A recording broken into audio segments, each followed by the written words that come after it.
I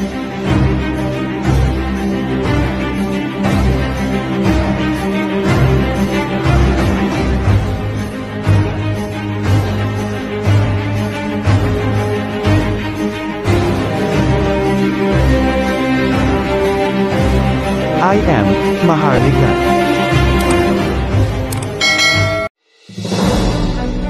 Assalamualaikum warahmatullahi wabarakatuh. Live from Malaysia, this is Queen Helena Abdul-Rajab Elizabeth III, October 2, 2023. Magandang umaga sa ating mga tagapakinig na nag-antay mula kaninang umaga, kaya nga umaga pa rin. Sa ngayon maraming nagtatanong bakit ang mga SIC na lumalaganap na mga mensahe ay libre. Wala po akong instruction na ganian. Pakilinaw po sa mga liderato, pakisabi na wala akong inuutos na libre ang SIC. Alam ninyo, mahirap. No? Gumagawa tayo ng strategiya para matulungan kayo. At kahit saan kayo pumunta, kahit anong gawin ninyo, wala ang libre pagdating na sa mga identity card. Okay? Ibig sabihin, ginagawa ko yan. Unang-una, gusto ko maintindihan ninyo na pag merong bayad, iniingatan nyo yan at pinoprotektahan nyo yan. Kapag libre, tinatapon nyo nga lang yan eh. Kaya nga dyan, inuutusan ko kayo na mahalin ang SIC na yan. Kaya nga pinapaayos ko iyan kay Dato Puga. No, siya gumagawa ng sistema. Kaya nga inaayos, ina-upgrade para iisa na lang ang mag-aayos at ibibigay doon sa mga production group na ini-assign ko. Ibig sabihin, protection sa protection kasi marami na nangyari na tayo ang sinisisi, tayo ang tinuturo na nagsascam. Yung mga taong hindi nakakaintindi, kung ayaw ninyong sumali sa programa ni Queen, huwag na kayong sumali at huwag kayong magpagawa. Kasi ang pera ninyo, para din yan sa inyo.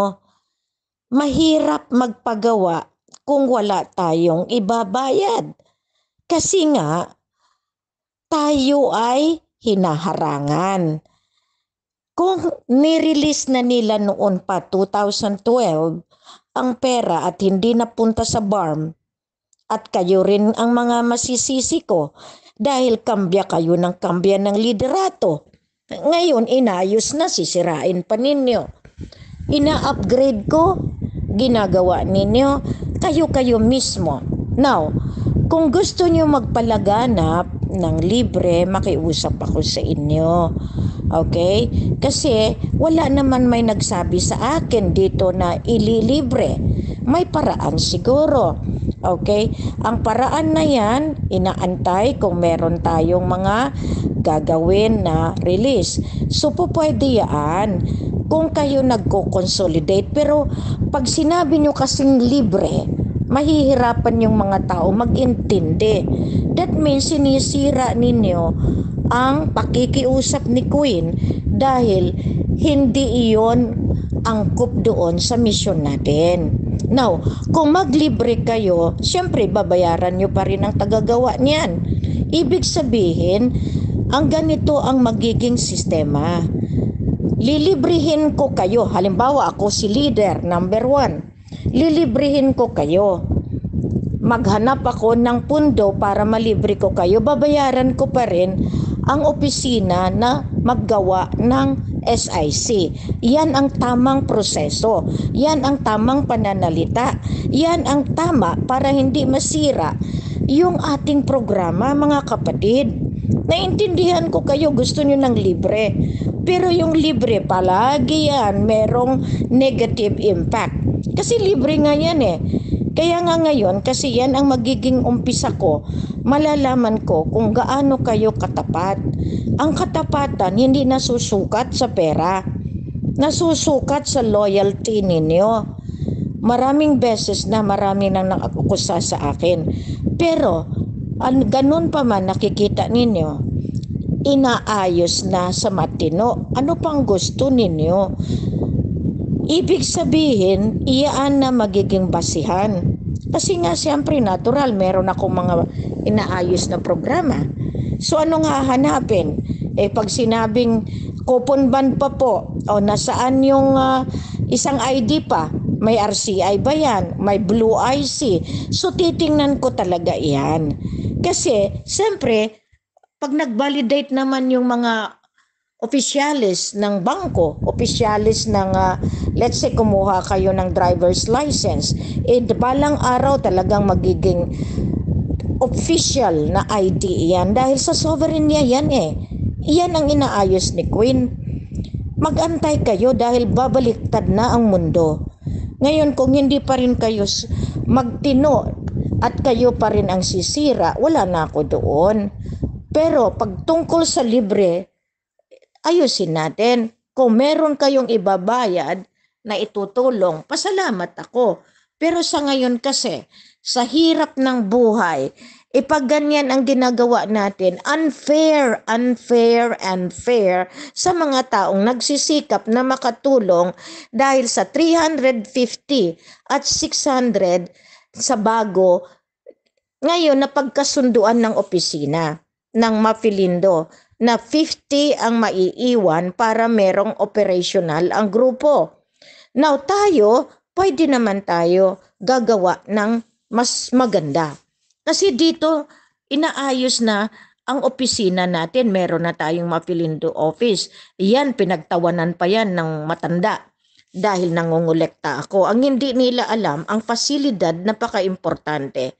Ano sa palagay nyo na si Queen? Hindi man lang nagkaroon ng luho. Minsan gusto ko rin maganda ang aking mga kuko. Bakit sinisikap kong magtiis? No, na hindi magpunta sa parlor, hindi magpunta sa pagpa-beauty. Kasi kawalan sa akin yon. Bawat sentimo importante. Kasi marami akong binabayaran. Lumaki ang mga kautangan ko nang dahil din sa inyo. Kaya kayong mga financial coordinator, no, kung hindi ninyo kayang tulungan ang tao, huwag nyo kaming idamay. Dahil pangalan, mukha namin ang nakasalalay dyan. Dignidad, kredibilidad natin. Kaya nga kami inaakusahan na nangungulekta nang dahil sa inyo. Maawa naman kayo. So ibig sabihin nito, tinatama natin ang mali. Kasi itong mga madati na nakasama, nasanay na sila. Kukuha sila ng pera sa tao, kukunti ang i-remit dito, hindi na aayos yan. Now, yung mga nadidelay na sinasabi ninyo na ibigay sa akin, okay, tapatin ko kayo. Yung pera na iyan, at alam naman natin na talagang babayaran ang pagpagawa. Okay? Kaya nga pinapa-account natin. Nasaan na yan? Kaya ngayon, mas maganda kasi inayos na natin na lahat iyang sistema angkop doon sa programa. Okay, napag-alaman ko kasi, katulad ng mga vaccination exemption, lahat ng mga ID, lahat iyan, di ba, ini-inventaryo ko na? Para at least malaman natin kung sino ang namimera. Maawa na kayo. Yung iba nakagkaroon ng magandang buhay. Si King and Queen, ito, pobre sa pobre pa rin. Oo, nakatira kami sa maganda sa paningin ninyo. Pero iyan ay binabayaran. At hindi naman dapat kami maghirap dahil nga yan sa pag-block ng ibang tao. 2012, nakasalang na yan. Kaso nga lang, binuhos ni Pinoy, binuhos ni Duterte sa BARM. Yan ang malaking kahihiyan ngayon dahil napawalan sila nung nag-determine ang Malaysia at na-debunk, sinabi nila na nawalan ng visa ang claim nila. Bakit? Lumabas yung pawaris, lumabas yung heirs and successors. Kaya nga yung sovereign identity card, yan ang patunay. Yan ang pagpakilanlan sa inyo. Now, yung walang pera, hindi naman problema. Pumunta kayo at yan nga, tama yung sinasabi ko, mag-fill up kayo.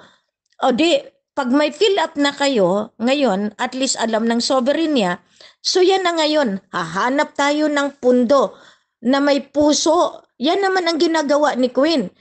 Kung hindi lang talaga ako nagkaroon ng maraming kautangan ng dahil sa pag-process ng central bank na iyan, hindi ako malulubog sa utang. Okay? Pero kayong mga nagtulong sa akin, may resibo po yan. Kaya pasalamat ako kay Bel Fatima. Lahat iyan may resibo. At alam ng central bank yan dahil diretso yan sa bangko nila. Diretso iyan sa kanilang GCash. May record po si Queen. Kaya nga kung singilin nyo ako, meron akong pruweba na inaibigay ko yan sa programa. Kaya hindi nyo ako masisisi lahat ng binigyan ko. Kaya nga kayong mga nag-promise noon, nakasama ko, pero mas inuna ninyo ang inyong pansarili, mai-inventaryo din kayo. Ibig sabihin, walang lusot dito, wala kayong lulusutan. Kasi lahat ito inaayos sa tamang proseso. From the start na nagbigay kayo ng pera, nagbigay kayo ng aplikasyon, tapos maraming complaints na magpahanggang ngayon, wala pa. So titingnan natin, kaya nga, ang Mapilindo itinayo, ibigay nyo yung inyong mga resibo, kasi meron namang transmittal yan. Okay? Yung wala pang ID na binbin, pasalamat pa kayo.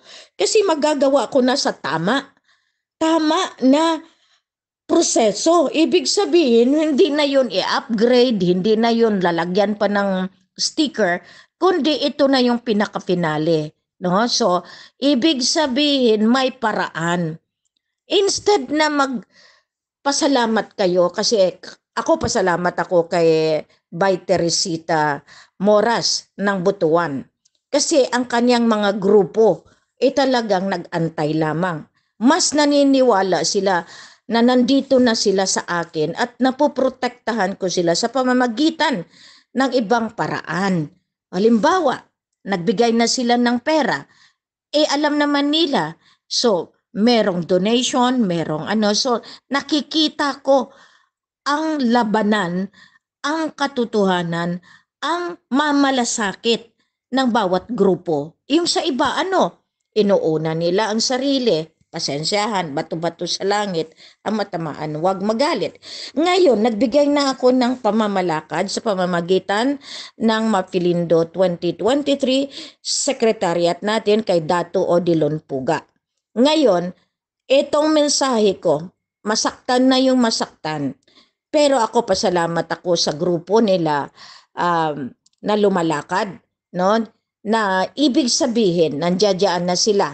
No, Colonel, ayoko mo nang ilagay ang pangalan mo. Pero salamat. Kung pag-ipon mo at pag-antay sa pera, iyan ang maganda.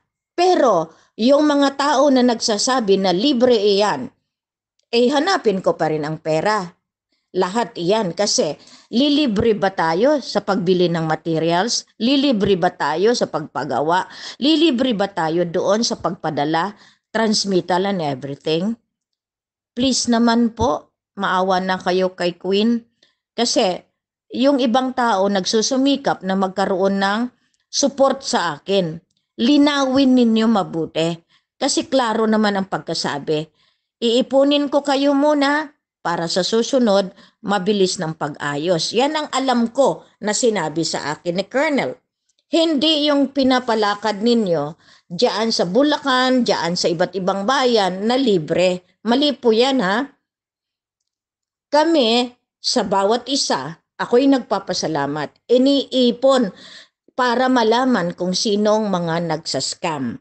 Kasi pinapaipon ko kay Colonel kung sino yung mga grupo na gumagamit ng maharlika na hindi angkop dahil lamang doon sa kanilang desire na magkapera.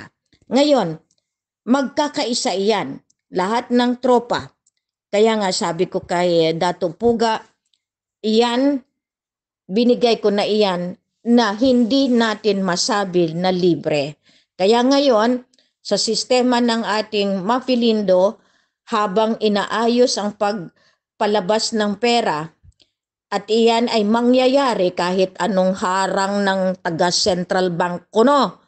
Okay, kahit anong harang ng Malacanang kuno, kahit anong harang ng BARM kuno, pero sila ay may kalalagyan dahil inventaryo.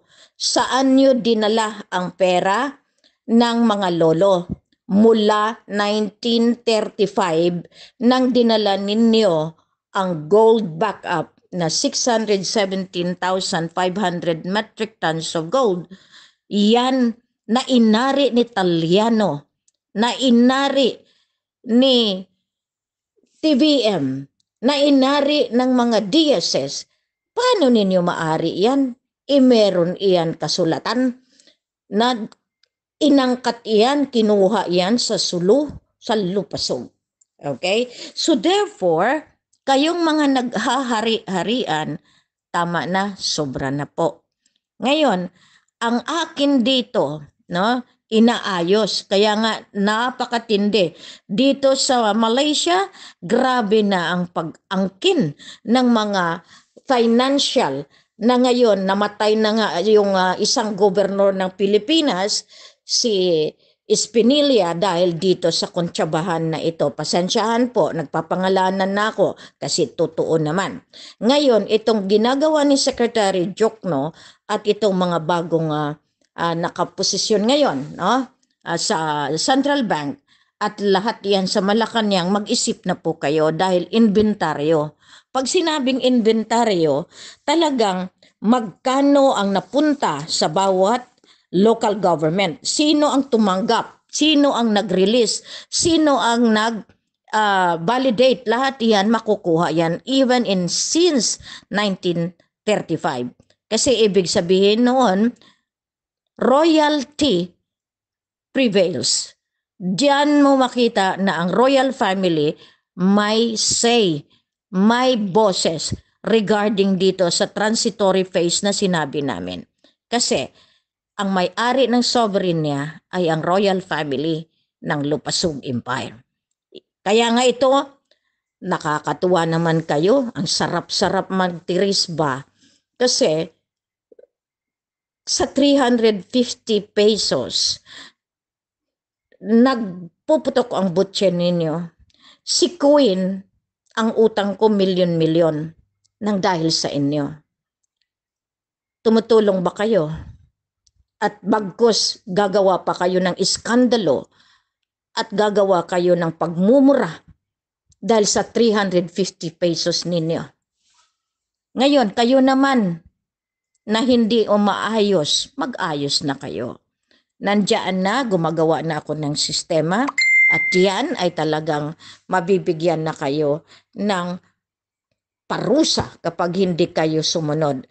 Kasi ang pinaipon ko lahat, kung sino yung mga grupo na gumagamit ng heritage account na hindi naman nila kayang ipalabas dahil hahamunin kayo ng tadhana ninyo. Iyan ang inuutos ko noon pa sa Malacanang. Recognize the true Sultan Sulu. Recognize the royal couple through the prima facie. Nandiyan yan sa libro ng 476 pages.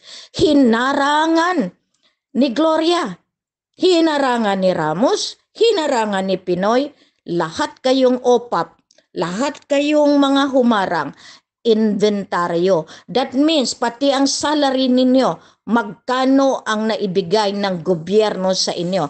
Meron pa kaya kayong mapipension yan? Kung mapepenalize kayo sa ginawa ninyo sa pagharang sa katotohanan na nagkaroon ng maraming kamatayan sa ating mga tao sa soberenya? Wala. Kaya intindihin nyo yan. Marami kayong sagutin. Marami kayong matitikman na parusa kapag hindi kayo umayos. Bawat minuto, bawat oras na inyong pagharang, magpahanggang ngayon. July 30, 2022, nagsabi na kami ay kukurunahan. Anong nangyari? Anong nangyari, Congressman Rufus Rodriguez? Lahat kayo dyan. Kasi kayo ang tinuturo sa akin na humarang nang dahil sa kontsabahan at sa blackmail system ninyo. Hindi na ito basta-basta. Nilalabas kong pinakatinain ninyo. Dahil, kung baga, nang dahil sa 350, ginawa nyo kaming katawa-tawa at inaatake nyo pa yung moral namin. Sa 350, na iya ang SIC, iyan na dapat ang kanilang magiging paraan na maprotektahan ko sila pagdating sa bakuna, pagdating sa kalabuso, pagdating sa na sila ay nahuli ng walang kasalanan. Lahat iyan ang dahilan na binibigyan ko kayo. At ako'y nagpapasalamat sa iba na tinatangkilik nila at nirerespeto nila yung pagkakakilanlan sa kanila, na pinagmamalaki nila na sila ay nasahanay ng programa ng Divino Gobyerno, na yan ang mukha ni Queen at ni King ang nakasalalay diyan, ang respeto na iginagawad ng dahil sa Sovereign Identity Card. Maraming salamat, Secretary Dato Puga.